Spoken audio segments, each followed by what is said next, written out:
You know, I became a fraud examiner it's about 17 years ago. And the longer I go, the more people I'm around that are involved. And I recommend that anybody in the profession, other CPAs or accountants that want to get more involved in forensics. I think it's good for audits. It's good just for analysis. I use it a lot.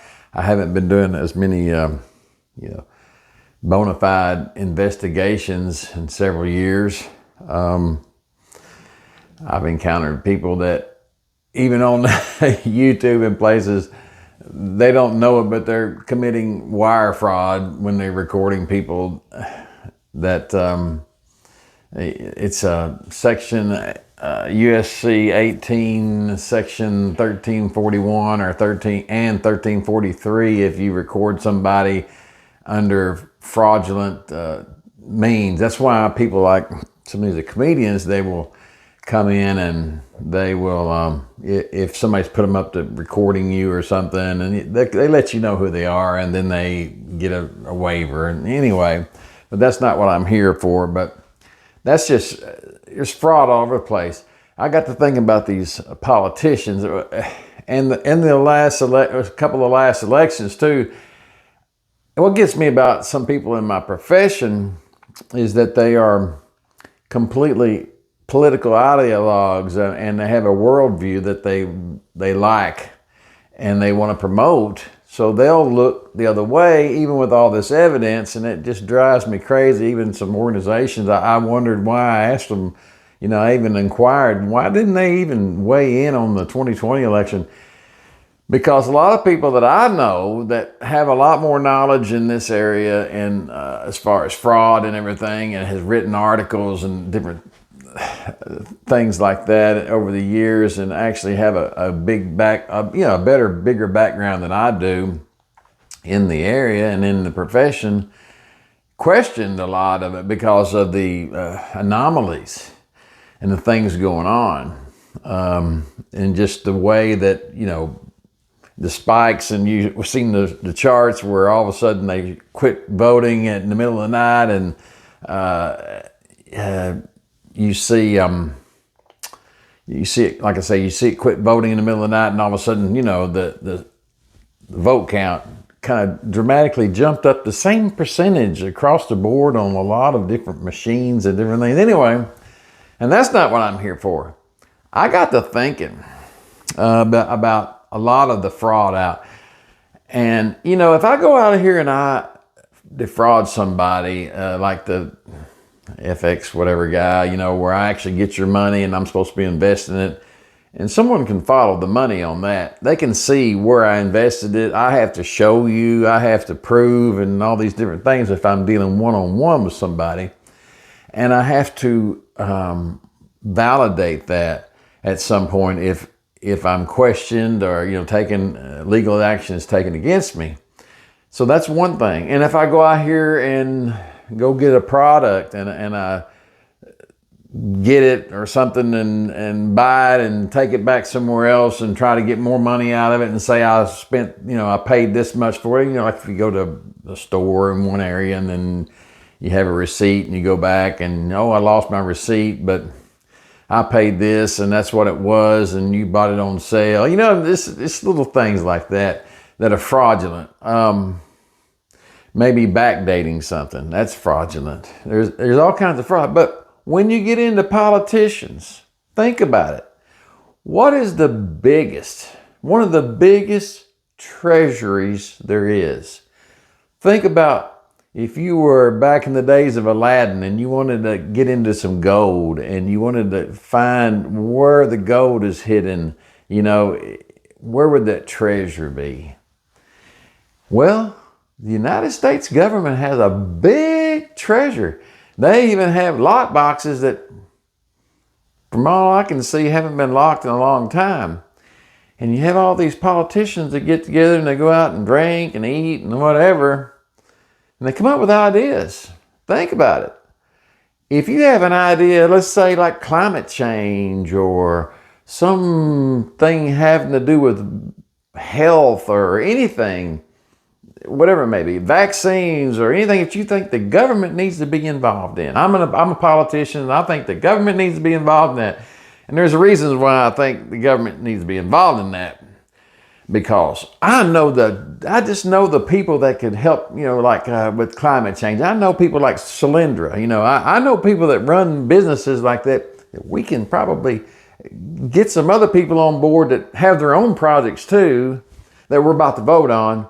And we all have our own little projects that we want to help our people that we know. We have lobbyists and different people that have asked us if they can get in on, maybe getting some funding on things like that, especially for research and development. There's probably a lot of people, wear suits and things that sit in boardrooms that probably make millions of dollars a year on research and development that is partially, if not all, funded through government. Tax dollars. Think about it. And then, I always wondered, how did these politicians get so many millions of dollars behind them in their campaigns? When they go campaigning, man, they're awful popular, aren't they? Probably hadn't got anything to do with, I helped this guy with a company like Solyndra, and he made $5 million out of that $50 million or whatever that they went bankrupt on. He got like $5 million. And him and some of our buddies that helped him get that, they gave some money to our campaigns. Not directly, they kind of gave it maybe through the party or something. But they're helping. It kind of reminds me of that Pac-Man.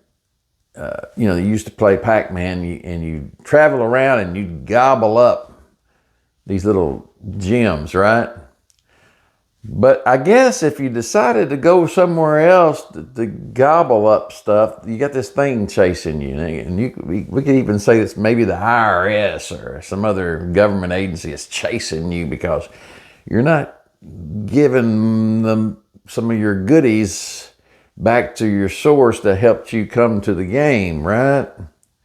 Otherwise, you can just keep gobbling them up and help other people, and you can, and it's really easy. I mean, think about it. Where's the fraud? It's just an idea. I got people, especially people I fund, like scientists and stuff, that tell me that this climate thing is real. Boy, I mean, who's going to argue with it? They're scientists. So that all this is real. So they're getting money for the government. I'm not giving it to them. I mean, I voted on it, and we got in some committees, and John over there, he had something he needed voting on, and I need this voting on, and and it just so happens. I mean, them and some of their side projects and different things. They all give money to my campaign, of course. But I mean, who wouldn't if I'm helping them out, right? Especially with all the tax dollars we got. I mean, it's just tax dollars. I mean, they're just coming in from corporations and from investments and things, and people being taxed in the middle class and paying in, 20% of their income or whatever it may be, and then, of course, you're funding all these other things, and we got to have all these infrastructure bills, even though a lot of the states, they use a lot of their tax money too, their sales tax too, to fix things, supposedly. And cities, they raise taxes to help make sure the roads and everything. But we still have infrastructure bills too that every time, I mean, we should have streets of gold probably. But think about it. What's the next thing? I mean, it started off way back when as, we're going to be freezing to death in the 70s. We got a new ice age coming. Okay, I wonder how many people got funded on that deal, and how many politicians got money into their campaigns back, money back to go in their campaigns to help them run for re-election. And, they got to have money for their private jets and all the different events that they throw for all their other buddies that, also have to pay to get into these events that also talk them up. And they probably may know people in media that get paid through advertising and stuff. Look, the bottom line is you and I are paying for all of that. And it's hard to prove that it's fraud. It's hard to prove that climate change is fraud.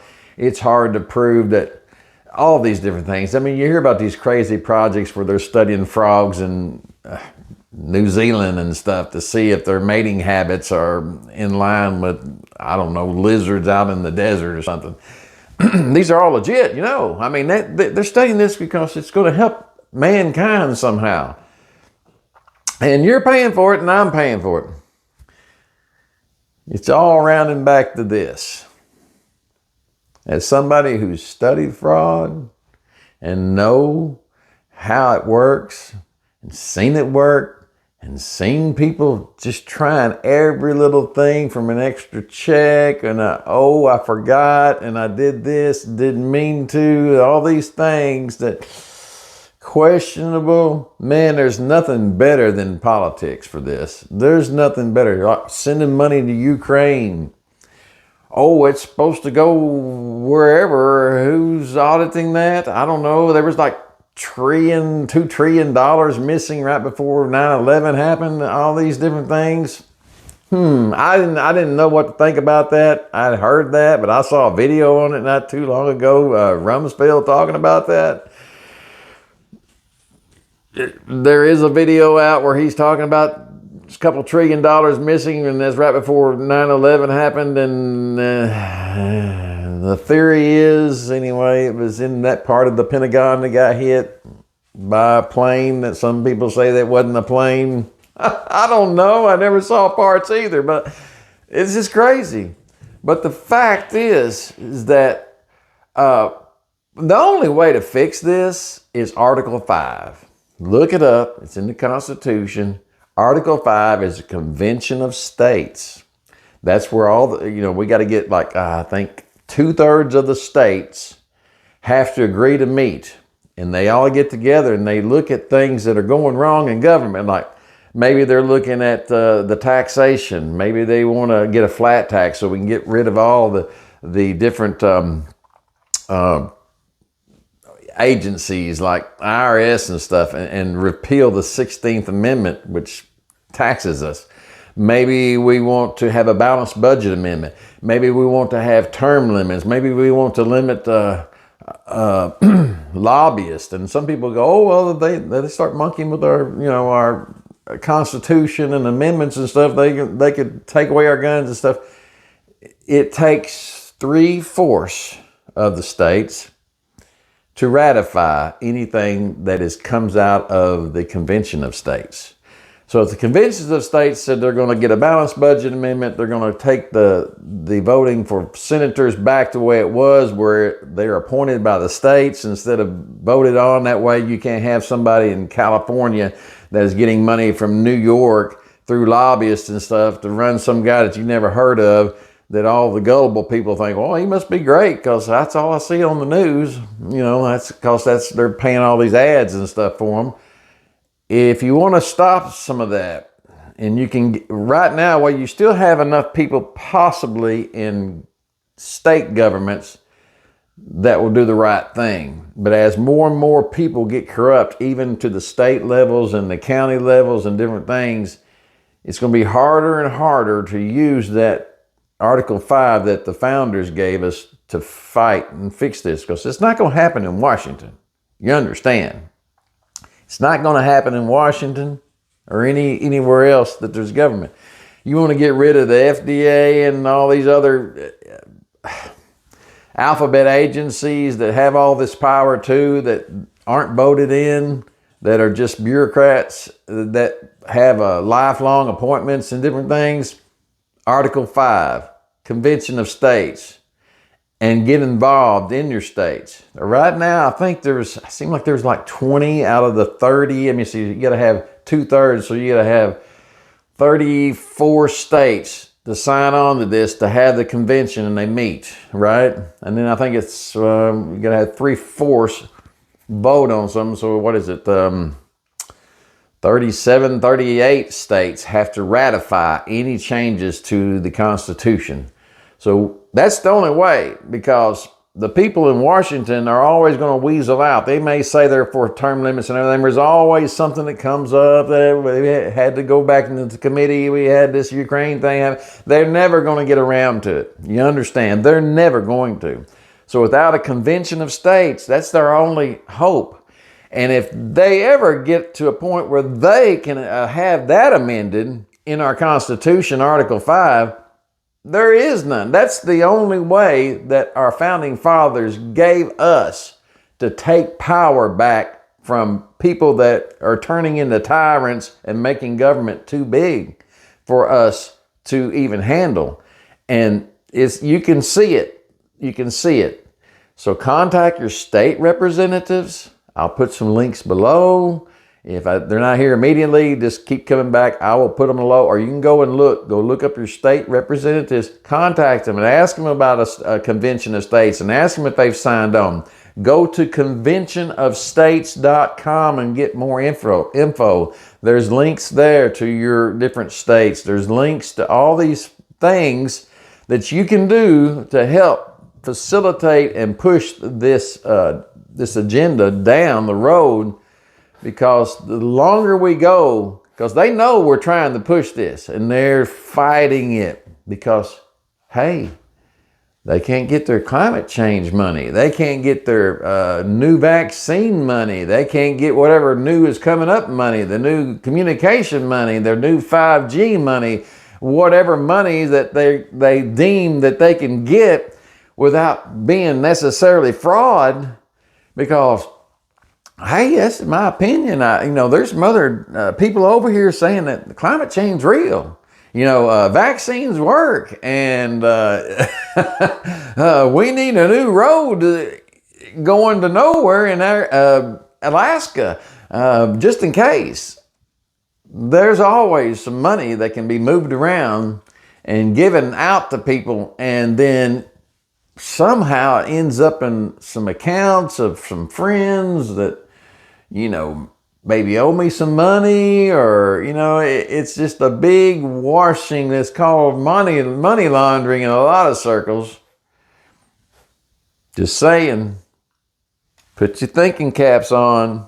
Put your thinking caps on. Gotcha? All right. Just thought I'd do this as a community service today. Have a blessed one. Don't know if it's going to do any good. It may not, but I'm trying. So help me out if you can. Share this video if you think it's got any value. Help me push this around. We need to go to conventionofstates.com, and we need to be active, because this is not going to get any better. So like, share, subscribe, and all that good stuff, because that's the only way this gets pushed out in the algorithms to millions of people, because it's going to take millions of people in different states to ever come together on this. And that's what they're counting on, is us never coming together and getting things like this done. It's really difficult, especially for somebody like little old me and a few other people trying to push it. So it has to get out. It has to be a grassroots movement. You understand? All right. Well, we'll talk at you soon again. Have a good one.